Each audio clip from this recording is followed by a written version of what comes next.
وفاقی دارالحکومت اسلام آباد میں افواہیں گرم ہے کہ اگلے 3 ماہ میں سیاسی ماحول گرم تر ہونے جا رہا ہے۔ پاکستانی سیاست میں ستمبر کا مہینہ عموماً ستمگر مہینے کے طور پر جانا جاتا ہے، جس کے دوران ملک کی سیاست کا رخ متعین کرنے والے کئی اہم ترین واقعات رونما ہوئے۔ لیکن گزشتہ چند برسوں سے ستمبر، اکتوبر اور نومبر کے مہینے بھی ملک کی سیاست میں کافی زیادہ اہمیت حاصل کر چکے ہیں۔ پاکستانی سیاسی تاریخ پر نظر دوڑائی جائے تو عمومی طور پر اگست کے بعد سیاست میں ہلچل مچنا شروع ہو جاتی ہے، جس کے کئی محرکات ہیں۔ یاد رہے کہ 2022 کے آخری 3 ماہ میں پاکستان میں سیاسی درجہ حرارت عروج پر تھا۔ نومبر 2022 میں تحریک انصاف کسی مبینہ اشارے پر سڑکوں پر آ بیٹھ گئی۔ 29 نومبر 2022 کو تحریک عدم اعتماد کے نتیجے میں اقتدار سے علیحدہ ہونے والے عمران خان کی تمام تر مزاحمت کے باوجود نئے army chief general Asim Munir کا تقرر ہوا۔ اس سے اگلے برس یعنی 2023 کے آخری مہینوں میں جسٹس قاضی فائز عیسیٰ نئے چیف جسٹس آف پاکستان بنے، جن کی سربراہی میں سپریم کورٹ نے نئے انتخابات کی تاریخ دینے کا حکم دیا اور 8 فروری 2024 کو نئے الیکشن کروانے کا اعلان ہو گیا۔ 2023 کے آخر میں تحریک انصاف سے بلے کا نشان چھین کر اسے انتخابی دور سے باہر کرنے کا عمل شروع ہوا۔ اس سے اگلے برس 2024 کے آخر میں 26ویں آئینی ترمیم نے ملک کی سیاست میں ہلچل پیدا کر دی۔ اس ترمیم نے ملک میں اعلیٰ عدالتی نظام کا سٹرکچر ہی تبدیل کر کے رکھ دیا، جس کے بعد ملک میں جوڈیشل ایکٹیوزم کو لگام ڈالی گئی۔ نومبر 2024 میں ہی سروسز چیف کی مدت ملازمت 3 سال سے بڑھا کر 5 سال کی گئی۔ نومبر 2024 میں تحریک انصاف سڑکوں پر نکل آئی اور پھر 26 نومبر کی رات پارٹی کی مرکزی قیادت بشمول بشرا بی بی اور علی امین گنڈا پور جوتیاں اٹھا کر فرار ہونے پر مجبور ہو گئے۔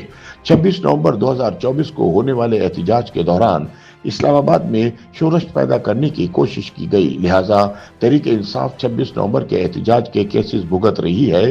لیکن یہ بھی حقیقت ہے کہ 26 نومبر کے احتجاج کی ناکامی کے بعد تحریک انصاف کی اسٹریٹ پاور ختم ہو چکی ہے اور احتجاج کی تمام کاز بری طرح ناکامی کا شکار ہو رہی ہیں۔ اب سال 2025 کا اگست ختم ہونے کو ہے، ایسے میں شہر اقتدار ایک مرتبہ پھر قیاس آرائیوں، چیمہ گوئیوں، تبصروں اور تجزیوں کا مرکز بنا ہوا ہے۔ اس مرتبہ ستمبر، اکتوبر اور نومبر کئی حوالوں سے دلچسپی اختیار کر چکے ہیں۔ تحریک انصاف اپنی کمزور ترین حالت کے باوجود سیاسی ماحول گرمانے کے لیے پر تول رہی ہے۔ تاہم اگست کے مہینے میں عمران خان نے 2 ایسے سیاسی بلنڈرز کیے جو پارٹی کے مستقبل کی سیاست کے لیے انتہائی خطرناک ثابت ہو سکتے ہیں۔ پہلا بلنڈر تو یہ کہ عمران نے ضمنی انتخابات میں امیدوار کھڑے کرنے سے منع کر دیا ہے۔ دوسرا بلنڈر یہ کہ عمر ایوب خان اور شبلی فراز کی نااہلی کے بعد بانی نے اپنی جماعت کے لیڈرز کو اپوزیشن لیڈرز نامزد کرنے کی بجائے محمود اچکزئی اور علامہ ناصر عباس کو قومی اسمبلی اور سینٹ میں اپوزیشن لیڈرز نامزد کر دیا ہے۔ اس فیصلے سے تحریک انصاف کی مرکزی قیادت سخت نالاں ہے، کیونکہ وہ دوسری جماعتوں کے رہنماؤں کو اپنا قائد ماننے کے لیے تیار نہیں۔ نومبر کا مہینہ اس لیے بھی اہم ہے کہ پی ٹی آئی کا سوشل میڈیا بریگیڈ یہ پروپیگنڈا کر رہا ہے کہ نومبر 2025 میں army chief general Asim Munir کے عہدے کی میعاد ختم ہو رہی ہے۔ اگرچہ 4 نومبر 2024 کو پارلیمنٹ کے ذریعے مسلح افواج کے سربراہان کی مدت ملازمت 3 سال سے بڑھا کر 5 سال کر دی گئی تھی، مگر انصافی حلقوں کی جانب سے کہا جا رہا ہے کہ army chief field marshal Syed Asim Munir کی تقرری کا نوٹیفیکیشن چونکہ 29 نومبر 2022 کو 3 سال کے لیے ہوا تھا، اس لیے ابھی نیا نوٹیفیکیشن جاری ہونا ہے۔ یوں ان سیاسی حلقوں کی جانب سے قومی سلامتی کے اہم ترین معاملے کو سیاست زدہ کرنے کی کوشش کی جا رہی ہے۔ تاہم حکومت کے ذمہ دار ذرائع نے بتایا کہ مسلح افواج کے سربراہان کی 5 سالہ مدت طے شدہ ہے اور اس حوالے سے کوئی قانونی اقدام درکار نہیں۔ حکام کا کہنا ہے کہ 4 نومبر 2024 کو ہونے والی قانون سازی کے بعد تینوں چیفز اپنی تعیناتی کے بعد 5 سال پورے کریں گے۔ یہ ترمیم حکومت کی منظوری سے ہی پارلیمان کے ذریعے ہوئی تھی، اس میں کوئی ابہام نہیں۔ حکام نے بتایا کہ ایئر چیف ظہیر احمد بابر سدھو، جن کی تقرری 19 مارچ 2021 کو ہوئی تھی، اسی قانون کے تحت اپنی خدمات کا 4تھا سال جاری رکھے ہوئے ہیں۔ صرف یہی نہیں بلکہ مارچ 2026 میں اپنی موجودہ مدت ملازمت پوری ہونے کے بعد بھی وہ اپنی خدمات جاری رکھیں گے، کیونکہ مارکہ حق میں شاندار کامیابی کے بعد حکومت نے ان کی ریٹائرمنٹ کے بعد بھی ان کی خدمات جاری رکھنے کا اعلان 20 مئی 2025 کو کیا تھا۔ اس طرح سے chief of army staff field marshal Syed Asim Munir کی تقرری چونکہ 29 نومبر 2022 کو ہوئی تھی، یہ 5 سالہ مدت 29 نومبر 2027 کو مکمل ہوگی۔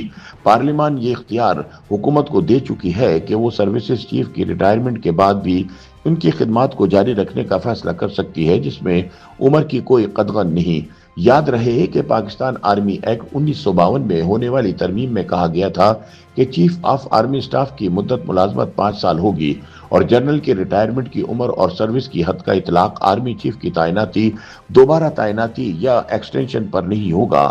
اسی طرح پاکستان نیول آرڈیننس 1961 میں کہا گیا ہے کہ نیول چیف کی مدت ملازمت 5 سال ہوگی اور ایڈمرل کی ریٹائرمنٹ کی عمر، سروس کی حد کا اطلاق نیول چیف کی تعیناتی، دوبارہ تعیناتی یا توسیع پر نہیں ہوگا۔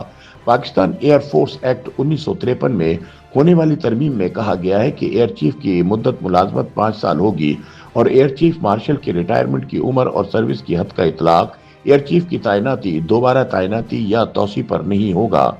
ان تینوں قوانین میں ہونے والی ترمیم کے بعد صورتحال واضح ہے کہ موجودہ پالیسیوں کا تسلسل جاری رہے گا۔ اسی تسلسل کی پہلی کامیابی ظہیر احمد بابر سدھو کی صورت میں ملی، جب مئی 2025 کے معرکے میں پاکستان نے اپنے سب سے بڑے دشمن کو تاریخی شکست دی۔ اس کے علاوہ دیگر کچھ تقرریاں ہونی ہیں جو معمول کے طریقہ کار کے مطابق ہوں گی اور اس میں کسی ہلچل کی نہ تو کوئی گنجائش ہے اور نہ ہی امکان۔ جہاں تک سیاسی ماحول کا تعلق ہے تو ایک مرتبہ پھر ستمبر، اکتوبر اور نومبر میں بڑی آئینی ترمیم کی باز گشت سنائی دے رہی ہے۔ 27ویں آئینی ترمیم 26ویں ترمیم سے بھی زیادہ اہمیت کی حامل ہے کیونکہ اس میں بڑے آئینی اسٹرکچرز تبدیل کرنے کی باتیں ہو رہی ہیں۔ نئے صوبوں کے قیام سے متعلق بھی سنجیدہ غور و خوض شروع ہو چکا ہے۔ یہ بھی کہا جا رہا ہے کہ 18ویں ترمیم کے بعد صوبوں کو دیے گئے اختیارات میں تبدیلیوں پر غور کیا جا رہا ہے تاکہ گورنرز کے سٹرکچر کو بہتر بنایا جا سکے۔ این ایف سی کی تشکیل نو کے لیے کمیٹی کا قیام پہلے ہی عمل میں آ چکا ہے، جو محاصل میں صوبوں کے شیئر کے کوٹے کا جائزہ لینے جا رہی ہے۔ یہی وجہ ہے کہ ستمبر، اکتوبر اور نومبر کے مہینوں میں دوبارہ سے سیاسی ماحول گرم ہونے کا امکان ہے۔ YouTube پر گوگلی نیوز دیکھنے کے لیے youtube.com کی سرچ بار میں googly news T V type کریں۔ گوگلی نیوز کے پیج پر سرخ رنگ کے سبسکرپشن والے بٹن پر کلک کرنا نہ بھولیے۔ YouTube پیج پر اپلوڈ ہونے والی ویڈیوز سے باخبر رہنے کے لیے بیل آئیکن پر کلک کیجیے۔ آپ کو ہر نئی ویڈیو کے بارے میں نوٹیفیکیشن موصول ہو جائے گا۔